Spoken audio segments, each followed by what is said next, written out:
Theresa May sacked her because she was having under-the-table discussions with a foreign government which potentially could jeopardise national security. I sometimes see people in the Labour Party and I just imagine, well, you're not much better.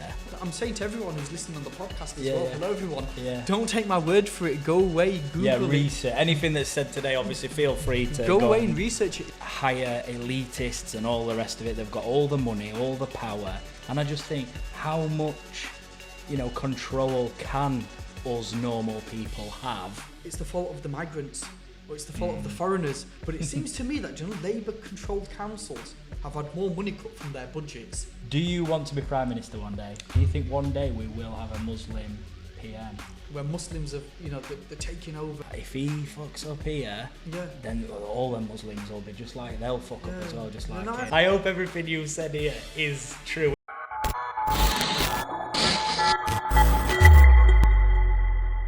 A big question that I've got, that we have to talk about because it just happened this week, Yeah. but Boris got the job. Yep. He did get the job, didn't he? Yeah, Boris. Just going off what I've seen. What's your general opinion on, do you think he's going to do a good deal? Not a good deal, a good job. Do you think he's probably just going to be there till we have another election and then things are going to change? I mean, from what I've seen, historically of Boris Johnson and his time as Mayor of London, I'm not filled with a great deal of confidence. No, I get the feeling that a lot of people that are way more educated and into politics than what I am think he's like a bit of a pleb. Like, not necessarily a nasty type of person, just a bit of an idiot. I think that's people's perception of him. I mean, I don't expect you to go, yeah, he's an idiot or whatever, but like, that's the general perception of that. Say me, people I speak to, my friends and family, they're all a bit like that Boris Johnson, just a bit of an idiot, really. I was reading something from when during his time as Mayor of London, and somebody who worked in his office, and they wrote about him and said that he wasn't interested in anything. I saw that. He didn't give a shit, Yeah. and he'd just wing it. Now, I don't know if you remember, was it a year ago now, with Nazanin, she's in jail in Iran. Right. The accusation against her is that she has been out there teaching journalism, when the reality is she went out for a holiday. Her parents are from Iran, so she was there. Now, Boris Johnson, in a select committee, sat there because he hadn't done his homework. He turns around and he says, she wasn't doing anything wrong. All she was doing was teaching journalism. So the Iranian government jumped on it straight away and said, look, your foreign secretary has now confirmed what we were saying all along. Yeah. That she's here teaching without... So, I suppose that comes back to me saying the perception of him is a bit of an idiot. That kind of proves it, doesn't it? I mean, he did.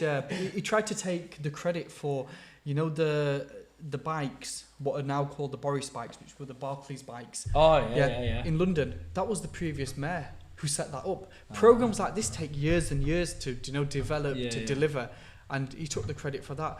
For Olympics in London, again, he tried to take the credit for that, and I think it was Sebastian Coe who did the bulk of the work. There's a lot of people involved. Not one person gets the Olympics to be in your place, do they? Exactly, and there was so much, and he's tried to take the credit for, and it was all legacy stuff done by other people. He stepped in, took the credit for it, and walked away.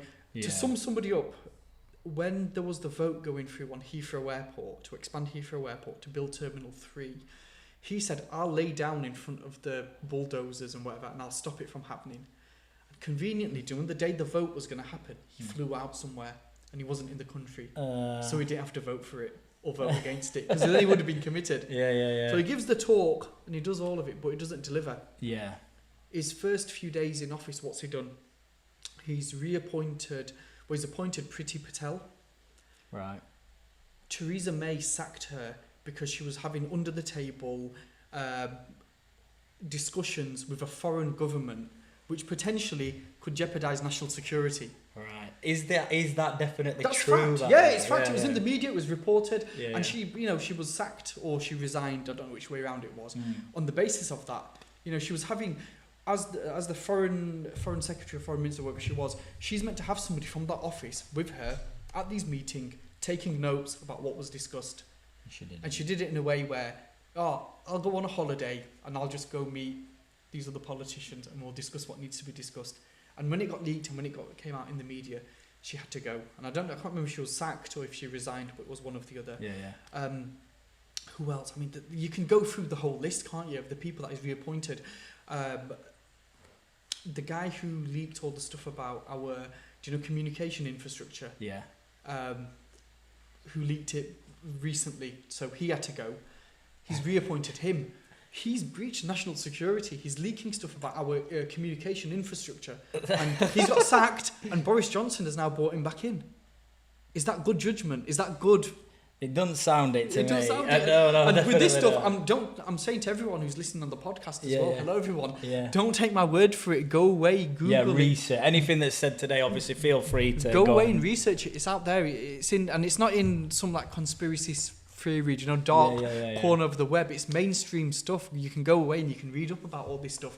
You've got people who are advocating for the death penalty who are now on his cabinet.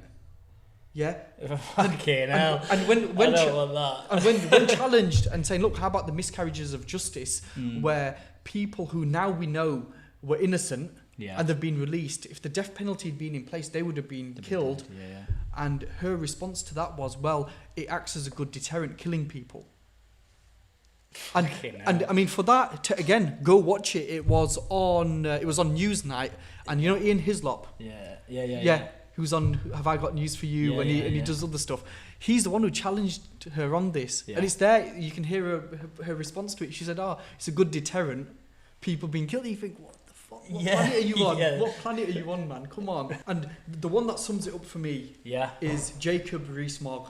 Right, no idea. It looks like a caricature from a comic of a Victorian slum landlord. He's one of those that you think, bloody hell.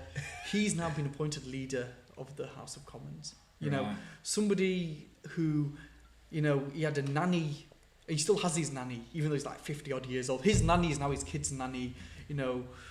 Lives in a big country house, state funding for his wife's country estate to be upkept, and stuff like that. It's just these aren't normal people. They couldn't come to Doncaster and go to Farm Foods or go to Iceland do the shit that we have to do day in, day out. They're so removed from reality. I think that's probably the view from our seat, isn't it? Us people that are more towards poverty end of the country. That's basically how we view these types of people. It's like you're just not in touch with reality, whatsoever. That's why it's a struggle to get behind them. And that's where I've not really educated myself on the Labour Party, who in my area and in my circumstances is probably the party that I should be looking at to get behind. I sometimes see people in the Labour Party and I just imagine, well, you're not much better.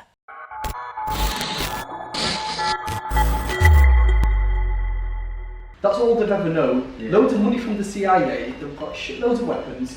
And what they're going to do? I've never voted. Okay. On the leg side, you'd have prostitutes fielding for you. And on the offside, you'd have smackheads. Yeah. Do I want a kick in the balls, a kick in the face, or a slap round the chops? And I only ever hear good stuff about it, so you must have been doing a good job. What did it feel like wearing all the clobber? You're going to vote for Ros Jones as mayor, and you're going to vote for Ed Miliband as your MP.